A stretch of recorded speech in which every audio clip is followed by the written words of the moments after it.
Hey what's up everybody, Rudraditya is here. Welcome back to my new video. And आज मैं आपसे बात करने वाला हूँ Redmi Note 7 Pro के बारे में। Well it's not a review video, आप ऐसा कर सकते हैं कि एक फर्स्ट इंप्रेशन टाइप का वीडियो है, बिकॉज मेरे दोस्त ने ये खरीदा था फ़ोन एंड मैंने हार्डली इसे 2 से ढाई घंटे यूज़ किया था एंड मैं उसी के बेसिस पे इस वीडियो को बना रहा हूँ। So without wasting any time let's get started. Okay guys, तो सबसे पहले बात करते हैं डिस्प्ले क्वालिटी की। तो डिस्प्ले यहाँ पे आपको काफ़ी अच्छी फाइन LCD मिल रही है, आपको कोई प्रॉब्लम नहीं होगा इससे एंड प्रॉब्लम होना भी नहीं चाहिए इस प्राइस पॉइंट पे डेफिनेटली। एंड बिकॉज यहाँ पे वाटर ड्रॉप नॉच भी आपको इसके साथ में मिल रहा है, तो आपको कोई डिस्ट्रैक्शन भी नहीं होता है वाटर ड्रॉप नॉच से। यहाँ पे आप अपने कंटेंट्स को काफ़ी अच्छे से इंजॉय कर पाएंगे। वो वीडियोज़ देखना हुआ या रेगुलर यूज़ आप कुछ कर रहे हैं, नॉर्मल रेगुलर ब्राउजिंग या फिर कुछ भी, या फिर आप गेम्स खेल रहे हैं, तो भी वहाँ पे डिस्प्ले काफ़ी फाइन है, काफ़ी ज़्यादा अच्छी, आपको कोई प्रॉब्लम नहीं आएगी।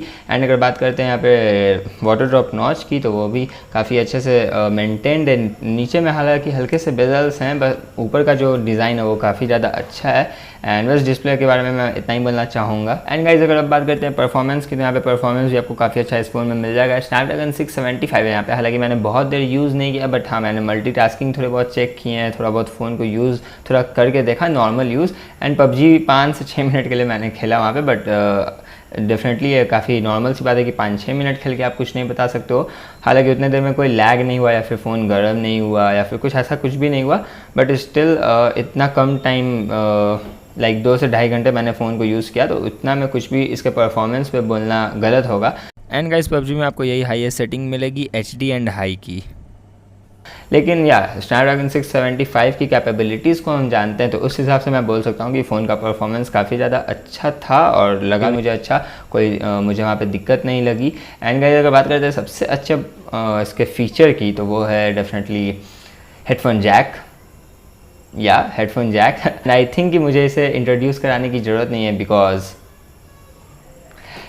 Okay anyways. सो अब बात करते हैं इसके बैटरी की। तो यहाँ पे बैटरी भी काफ़ी अच्छी है गाइस, जैसा कि मेरे दोस्त ने बोला कि उसके अकॉर्डिंग तो बैटरी अच्छी है, बट यहाँ पे अगेन 2-2.5 घंटे में मैं कुछ नहीं बता सकता हूँ बैटरी पे। सो उसे हम हटाते हैं, साइड रखते हैं और बात करते हैं यहाँ पे फ़ोन के अनलॉक सिस्टम की, कि हम इसे अनलॉक कैसे कर सकते हैं। तो डेफिनेटली गाइस, यहाँ पे फेस आईडी है, 2 है definitely, face ID and rear fingerprint scanner, जैसा कि आप देख सकते हैं। वेल मैंने इतने टाइम में इसे डेफिनेटली यूज़ करके देखा और मैं भी आपको दिखाता हूँ इसके रिजल्ट्स कि कितने एक्यूरेट एंड फास्ट हैं ये। सो गाइज़, सबसे पहले यहाँ पे फिंगरप्रिंट स्कैनर है डेफिनेटली, जैसा कि आप देख सकते हैं, तो काफ़ी ज़्यादा एक्यूरेट है, बिल्कुल टच करते हैं, काफ़ी रिस्पॉन्सिव है। आपको रिजल्ट्स सारे टाइम एक पॉजिटिव साइड पे ही मिलेगा, जो कि काफ़ी अच्छी बात है। एंड अगर बात करते हैं यहाँ पे फेस अनलॉक की, तो गाइस बस आपको इसके तरफ देख के स्वाइप अप करना है एंड ये भी काफ़ी रिस्पॉन्सिव है एंड फास्ट है, जैसा कि आप यहाँ पे देख सकते हैं। ओके गाइस, सो अब बात करते हैं कैमरा की। तो कैमरा के स्पेसिफिकेशंस एंड फोटो सैम्पल्स पर हम आएंगे, बट उससे पहले मैं आपसे बात करता हूँ एक मेजर प्रॉब्लम के बारे में, जो कि बहुत लोगों का कंप्लेन है कि Redmi Note 7 Pro में हमें कैमरा, अगर हम आउटडोर में कैमरा से फ़ोटो क्लिक कर रहे हैं, आउटडोर में लाइक ब्राइट सनलाइट में, तो वहाँ पे फ़ोन काफ़ी ज़्यादा गर्म हो रहा है और कैमरा ऐप लैग करना स्टार्ट हो जा रहा है। तो मैं आपको बताना चाहूँगा कि यार ये काफ़ी नॉर्मल सा इशू है, किसी भी फ़ोन में ये हो सकता है। हाँ, किसी फ़ोन में हो सकता है थोड़ा जल्दी हो रहा हो, किसी फ़ोन में थोड़ा देर में होगा, बट यार अगर आप लगातार फ़ोटो खींचते हो तो डेफिनेटली वहाँ पे फ़ोन गर्म होगा, बिकॉज आप वहाँ पे ब्राइटनेस जो है, डिस्प्ले की ब्राइटनेस वो फुल कर दोगे, बिकॉज आप सब कुछ ठीक से देख पाओ फ़ोटोज़ लेने के लिए। तो डेफिनेटली अब वहाँ पे अगर आप लगातार फ़ोटोज़ ले रहे हो, प्रोसेसिंग हो रही है, लगातार फ़ोटोज़ क्लिक कर रहे हो, तो कोई भी फ़ोन गर्म होगा। तो मैं आपको ये बताना चाहता हूँ कि आप इन सब चीज़ों पर उतना ध्यान नहीं दें, इस बातों को उतना हाईलाइट नहीं करें, बिकॉज ये प्रॉब्लम सिर्फ Redmi Note 7 Pro का नहीं, किसी भी फ़ोन के लिए है, काफ़ी कॉमन सी प्रॉब्लम है। एंड गाइस, अगर बात करते हैं कैमरा के स्पेसिफिकेशंस की, तो यहाँ पे आपको सामने में 2 कैमरा मिल जाता है, जैसा कि आप देख सकते हैं। रेयर में 48 मेगापिक्सल का f1.8 lens and second lens है जो 5 मेगापिक्सल का डेप्थ सेंसर है f2.4 अपर्चर के साथ। एंड अगर हम बात करते हैं यहाँ पे फ्रंट की, तो यहाँ पे आपको सिंगल कैमरा मिल रहा है 13 मेगापिक्सल का। बट गाइस, ये तो हो गई काफ़ी नॉर्मल सी बात। जो मेन बात है, मे बी आपने ऐसे सभी लोग जानते ही होंगे, जो कि ये बाई डिफ़ॉल्ट ये सिर्फ 12 मेगापिक्सल पे फ़ोटोज़ को कैप्चर करता है।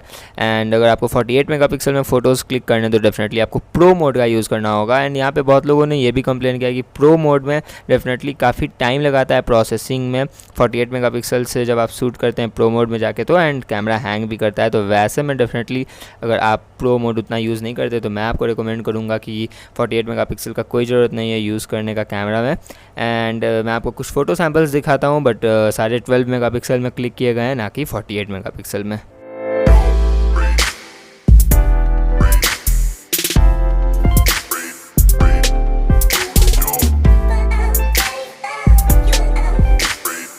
ओके गाइस, तो अब आते हैं मेन पॉइंट पे कि क्या ये अभी भी एक इम्पैक्टफुल स्मार्टफोन है 15,000 रेंज के अंदर Redmi Note 7 Pro।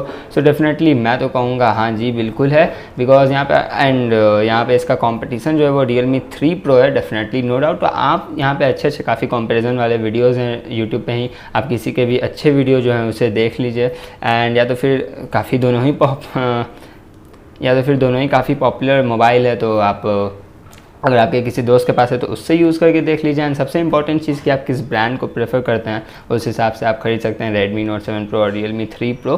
And well यहाँ पे हम बात कर रहे हैं Redmi Note 7 Pro की, तो येस ये अभी भी काफ़ी इंपैक्टफुल स्मार्टफोन है गाइज। एंड बस आज की वीडियो में इतना ही। आई होप कि आपको वीडियो अच्छा लगा हो। अगर वीडियो अच्छा लगा तो उस नीचे थम्स अप बटन को ब्लू कर दीजिए एंड सब्सक्राइब बटन को प्रेस करके बेल आइकन को भी प्रेस कर लें, बिकॉज आपसे कोई वीडियो मिस ना हो जाए। एंड हम बहुत जल्द एक और न्यू एक्साइटिंग वीडियो में मिलेंगे। Until then bye, take care.